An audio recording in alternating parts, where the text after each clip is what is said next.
Makundi ya mukawama yaamua kuunganisha juhudi ili kukabiliana na mashambulizi ya Israeli. Harakati ya mapambano ya Kiislamu ya Palestina Hamas na harakati ya wananchi kwa ajili ya ukombozi wa Palestina PFLP zimesisitiza juu ya haja ya kuunganisha juhudi makundi ya mukawama ya Palestina na nchi za Kiarabu ili kukabiliana na mashambulizi ya utawala wa Kizayuni na kuunga mkono mapambano ya ukombozi katika ukingo wa Magharibi na ukanda wa Gaza na kupinga mipango ya Marekani na utawala wa Kizayuni ya kuwahamisha kwa nguvu wa Palestina. Ali Baraka, mkuu wa idara ya mahusiano ya kitaifa ya harakati ya mapambano ya Kiislamu ya Palestina Hamas nje ya Palestina, amekutana na kuzungumza na ujumbe wa harakati ya wananchi kwa ajili ya ukombozi wa Palestina na kamandi kuu ya PFLP chini ya uongozi wa Abu Imad Ramez, naibu katibu mkuu wa harakati hiyo.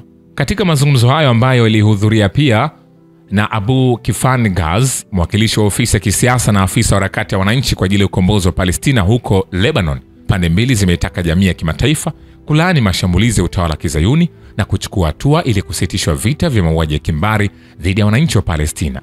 Harakati ya Hamas imesisitiza kwenye taarifa yake kuwa pande mbili zimechunguza matukio ya karibuni kuhusu kadhia ya Palestina, sasa mashambulizi mapya ya utawala wa Kizayuni dhidi ya ukanda wa Gaza.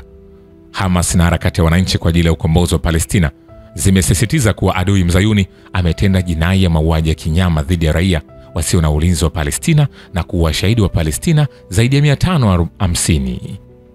Vilevile ripoti zinaonyesha kuwa ndani ya saa 24 zilizopita wanajeshi wa Israeli wamewaua shahidi wa Palestina zaidi ya 71 katika miji ya Beit Lahia, Rafah na Khan Yunis, huku wengine wengi wakijeruhiwa. Mauaji haya yamejiri wakati wanajeshi wa Israeli wameukalia tena ukanda wa Netzarim na hivyo kwa mara nyingine tena kulitenganisha eneo la kaskazini la Gaza na sehemu nyingine za ukanda huo. Takwimu mpya za Wizara ya Afya Palestina zinaonyesha kuwa Palestina 49,547 wameuawa shahidi na 112,719 wamejeruhiwa tangu Israeli ianzishe vita na mauaji ya kimbari dhidi ya Gaza. Jumanne wiki hii Israeli ilianzisha tena mauaji ya kimbari na mashambulizi ya kinyama dhidi ya wakazi wa ukanda wa Gaza baada ya utawala huo kutupilia mbali kwa upande mmoja makubaliano ya kusitisha mapigano iliyofikiwa na harakati ya Hamas.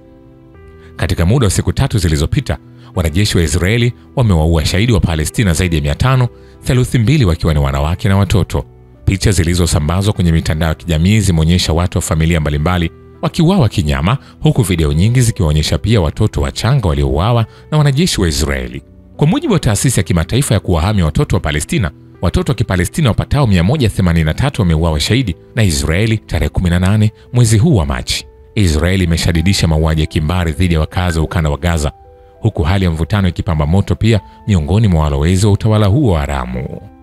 Vilevile, waziri wa zamani wa vita utawala wa Kizayuni na Israeli Moshe Yaalon ametoa mwito kwa waandamanaji kuendeleza maandamano yao ili kuiangusha serikali ya Benjamin Netanyahu na kuhitimisha alichokiita mgogoro mkubwa zaidi katika historia ya Israeli. Yaalon amehoji na kutilia shaka dai la ulazima wa kuanzishwa upya vita dhidi ya ukanda wa Gaza na akawahimiza Waisraeli wafanye maandamano makubwa zaidi ili kuing'oa madarakani serikali ya waziri mkuu Netanyahu. Waziri huyo wa zamani wa vita utawala wa Kizayuni ameliambia gazeti la Maariv kwamba kuanzisha tena mashambulizi huko Gaza hakutawarudisha mateka, na akaongezea kwa kusema, tumekuweko vitani kwa mwaka 1.5, tungepaswa tujikite katika kuwakomboa mateka kwa kuokoa maisha yao. Yaalon ambaye aliwahi pia kuwa mkuu wa majeshi ametoa wito kwa umma kujiunga na maandamano dhidi ya serikali kwa ajili ya kile alichokiita kuiokoa nchi. Anasema, kwanza kabisa serikali hii inahitaji kubadilishwa na ninaamini maandamano ndiyo yanaweza kusababisha mabadiliko hayo, ameeleza waziri huyo wa zamani wa vita wa utawala wa Kizayuni, na akatahadharisha kwa kusema, la msingi ni kufikiria jinsi ya kumaliza mgogoro mkubwa zaidi katika historia ya Israeli ambao unatusukuma ukingoni. Wakati huo huo, familia za mateka wa Kizayuni wanaoshikiliwa na wanamukawama wa Palestina kwenye ukanda wa Gaza zimesisitiza kuwa hakuna jambo lenye udharura mkubwa zaidi kwa sasa kama mateka hao kurejeshwa nyumbani salama.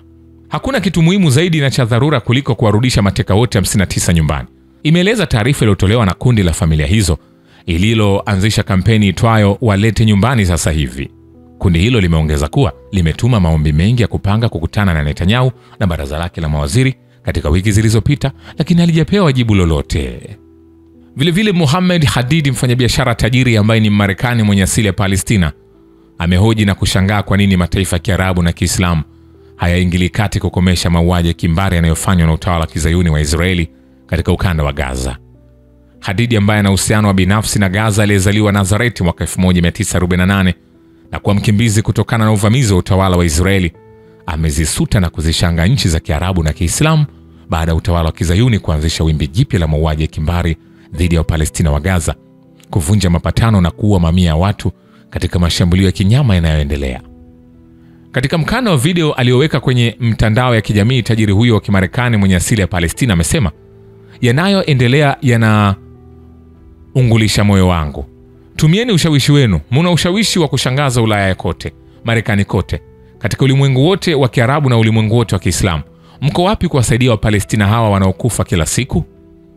Hadidi ameendelea kuhoji, hamwezi kula chakula cha usiku bila kujua kwamba watu hawa wanakufa, wanateseka, wana njaa, wanaishi katika mahema. Ni kwa msingi gani? Mnathubutu vipi kuhimili hali hii?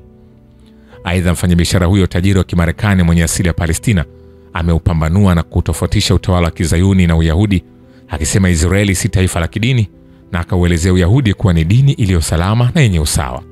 Anasema huu ni Uzayuni, hawa ni wahalifu, amesema Hadid.